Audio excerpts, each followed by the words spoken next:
Hello everyone, this is Shayan Siddiqui with you, an expert business and economics teacher, an educationalist and a professional corporate trainer.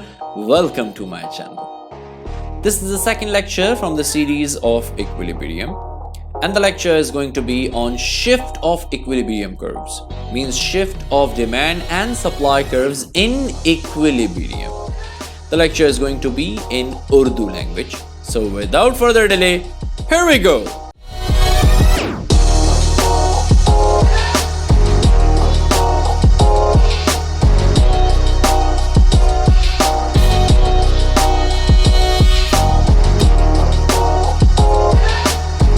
Welcome back. और आज का हमारा topic है ये shift of equilibrium graphs. आज मैं आपको समझाने वाला हूँ ये जो खतरनाक से दिख रहे हैं, चार डिफरेंट लाइंस जा रही हैं, डिमांड कर्व, सप्लाई कर्व। कोई बात नहीं, वीडियो को आखिर तक देखिएगा, आपको ये ग्राफ्स ज़रूर समझ आ जाएंगे, लेकिन वीडियो को स्किप करेंगे तो कोई ग्राफ समझ नहीं आएगा।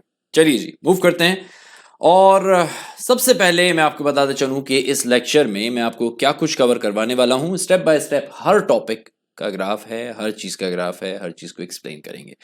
लेकिन टॉपिक की तरफ बढ़ने से पहले आपने मेरी सेट्रस पैरेबस की वीडियो देखी थी?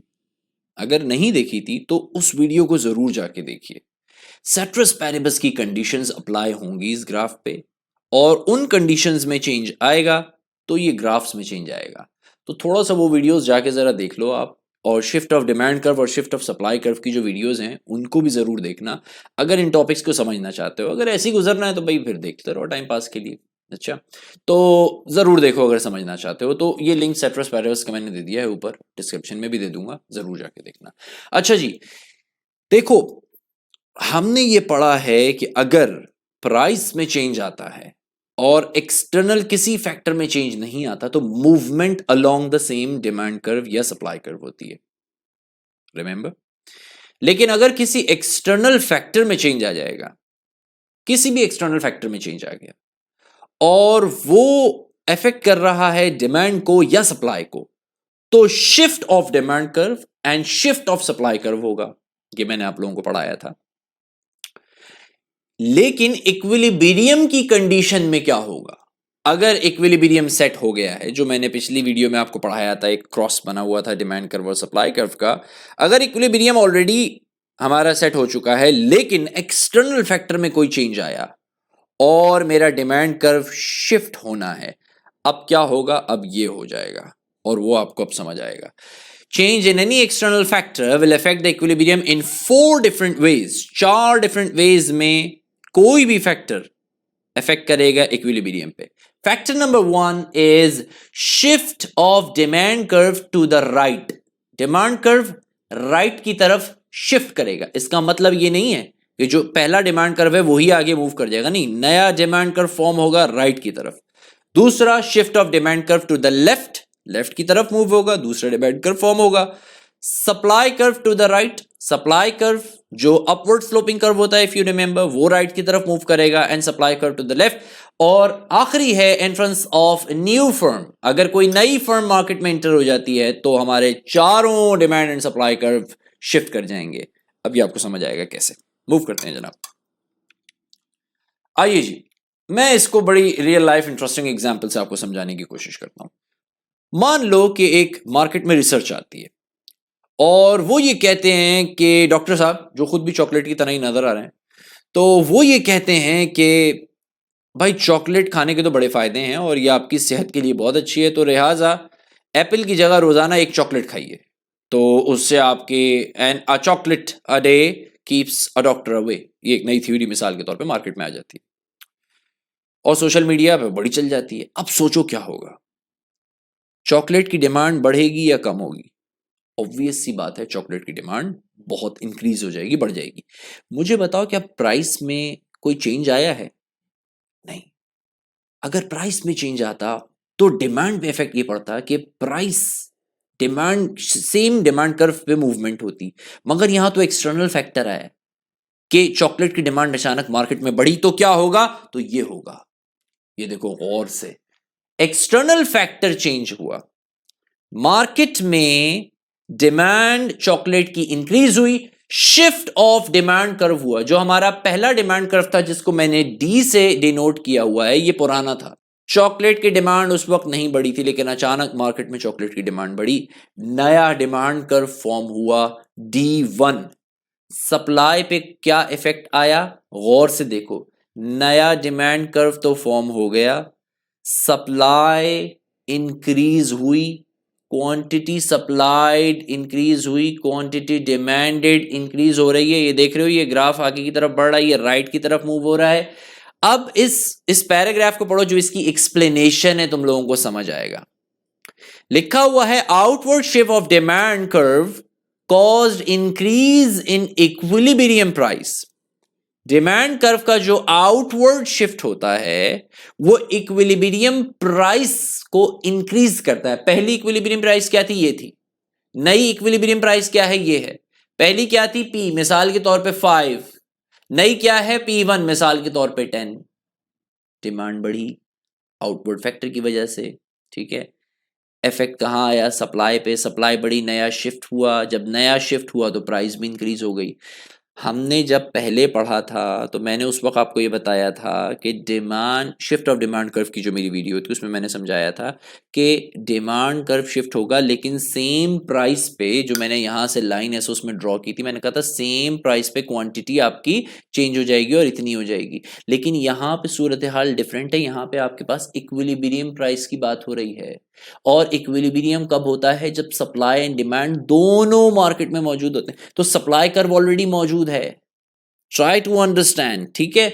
दोबारा से समझो इसको गौर से, क्योंकि आगे 4 ग्राफ मजीद हैं जो तुम लोगों को समझने। पहला समझो अच्छी तरह से, चॉकलेट की डिमांड बढ़ी, इंपैक्ट कहां आया, मार्केट पे। मार्केट में सप्लाई इंक्रीज हुई, जिसकी वजह से शिफ्ट ऑफ डिमांड कर्व हो गया, नया डिमांड कर्व फॉर्म हुआ राइट की तरफ, क्योंकि पॉजिटिव शिफ्ट हमेशा राइट की तरफ होता है। राइट की तरफ डिमांड कर्व हमारा मूव हुआ, और उसकी वजह से, मूवमेंट की वजह से इक्विलिब्रियम प्राइस इंक्रीज हुई, और यहां पे हमारी क्वांटिटी भी इंक्रीज हो गई, दोनों की, डिमांड की भी और सप्लाई भी। क्लियर हो गई बात, यहां तक क्लियर हो गई। Shift of demand curve to the right का ग्राफ आप ऐसे बनाएंगे इक्विलिब्रियम में, और उसकी एक्सप्लेनेशन ये रही, ठीक है। अब अगली सूरत हाल ये होती है कि एक बड़े साइंटिस्ट साहब वो अपना रिसर्च पेपर लिखते हैं और वो कहते हैं कि नहीं भाई, ये तो सारी इंफॉर्मेशन गलत थी। ज़्यादा चॉकलेट खाओगे, अगर सुबह सुबह आप लोगों ने चॉकलेट खाई, तो आपकी सेहत अच्छी नहीं होगी, बल्कि आपका वेट बढ़ जाएगा। लो भैया, और ये रिसर्च पेपर मशहूर हो गया। अब चॉकलेट की डिमांड पे क्या होगा, चॉकलेट की डिमांड गिरेगी। जब गिरेगी तो डिमांड कर्व नेगेटिव शिफ्ट होगा। नेगेटिव शिफ्ट कहां होता है, लेफ्ट की तरफ, वो ऐसे होगा, ये रहा। पहले वाला क्या था, हमारा डी था, ठीक है।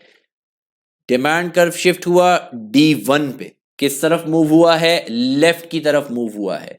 डिमांड नेगेटिव हुई तो सप्लाई पे इंपैक्ट क्या आएगा, सप्लाई कम हो जाएगी, जिसकी वजह से प्राइस पे इंपैक्ट क्या आएगा, प्राइस भी कम हो जाएगी। तो पहले प्राइस थी आपकी P, जब डिमांड कर्व नेगेटिव शिफ्ट हुआ तो आप आए P1 पे, प्राइस गिरी, क्वांटिटी भी क्या इंपैक्ट पड़ेगा, पहले क्वांटिटी थी Q, उसके बाद Q1 हो गई, वो भी ओरिजिन की तरफ मूव की। मिसाल के तौर पे पहले क्वांटिटी थी 20, अब हो गई आपकी 15, क्वांटिटी भी कम हुई।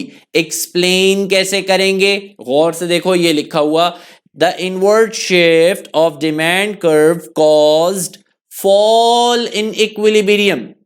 Inward shift of demand curve caused fall in equilibrium price and decrease in market supply.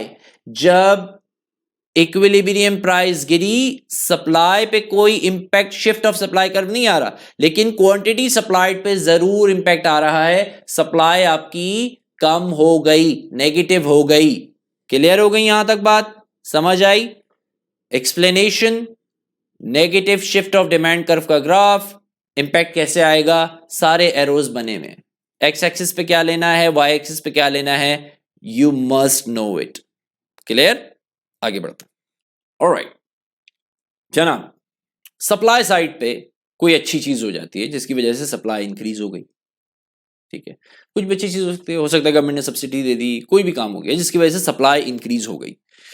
जब सप्लाई का पॉजिटिव ग्राफ बनेगा, पॉजिटिव शिफ्ट होगा, तो वो किस तरफ होता है? पॉजिटिव हमेशा राइट साइड पे, नेगेटिव हमेशा लेफ्ट साइड पे। Positive shift supply curve. Supply curve कौन सा होता है? जो अपवर्ड स्लोपिंग कर्व होता है, डाउनवर्ड नहीं। डाउनवर्ड कौन सा होता था? डिमांड का। गौर से देखो, पहले का सप्लाई कर्व जिसको मैंने नाम दिया हुआ था एस का, और नया सप्लाई कर्व जो S1 है, एस पे हमारी ये इक्विलिब्रियम प्राइस थी, ठीक है, एंड S1 पे हमारी इक्विलिब्रियम प्राइस नीचे आ जाएगी।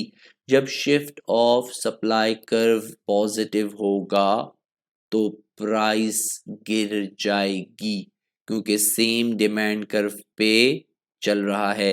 डिमांड का फॉर्मूला लगाओ। डिमांड का फॉर्मूला क्या कहता है?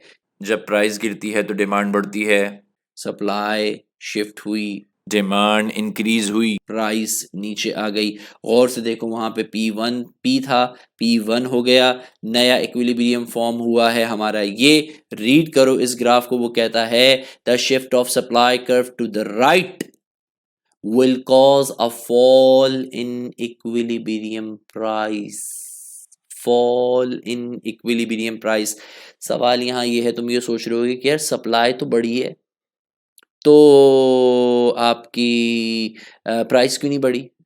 सप्लाई नहीं बढ़ी, शिफ्ट ऑफ सप्लाई कर्व हुआ है, प्राइस के रिलेशनशिप की वजह से नहीं हुआ है। सेट्रस पैरेबस की किसी कंडीशन में फर्क आया है जिसकी वजह से सप्लाई पे इंपैक्ट आया है कि नया shift of supply curve form हुआ है राइट की तरफ, लेकिन डिमांड आपकी इंक्रीज हुई है, ठीक है।